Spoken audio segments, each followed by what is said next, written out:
New Brexit blue British passports are actually made in Poland. I heard it was the French.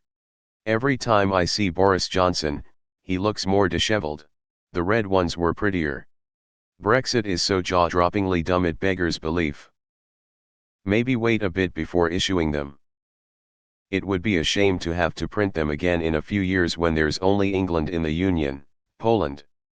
Winds howling. Asterisk British competitor De La Rue lost out in the bidding process for the new documents. Asterisk. They said they believed they came out ahead of their foreign rival on both quality and security. A French company won the bid just because it's cheaper and is manufacturing them in Poland. Big takeaway, British manufacturing can't compete with EU and will lose out even more in future bids. No worry Brits, your filthy rich elites will keep their burgundy-colored ones, bought in Cyprus, among themselves, so you won't have to look at them again. The company's chief executive Martin Sutherland challenged Theresa May to explain to my dedicated workforce why it's sensible to offshore the manufacture of a British icon. While I'm not Theresa May, I can explain this to you fairly easily. Asterisk Brexit was never about jobs, or migration, or independence and sovereignty. Everyone with half a neuron in their brains knew that all of those would be hurt by leaving the EU. Being in the EU gave the UK astonishing privileges in a global context and helped it stay more sovereign, more employed, and more independent. Asterisk Brexit was about two things: a conservative faction preying on nationalist sentiment to get the likes of Bojo to government, and a centre-right faction, Cameron's, attempt to shoot them down.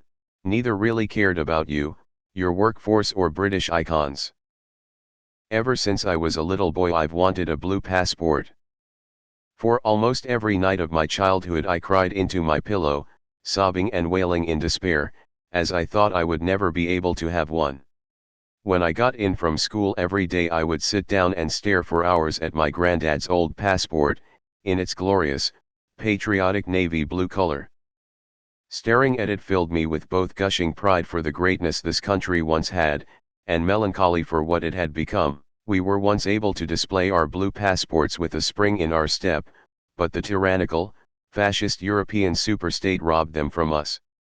I cannot imagine what it must have felt like on the day they announced that our blue passports would be replaced with hideous, grotesque, horrible burgundy ones.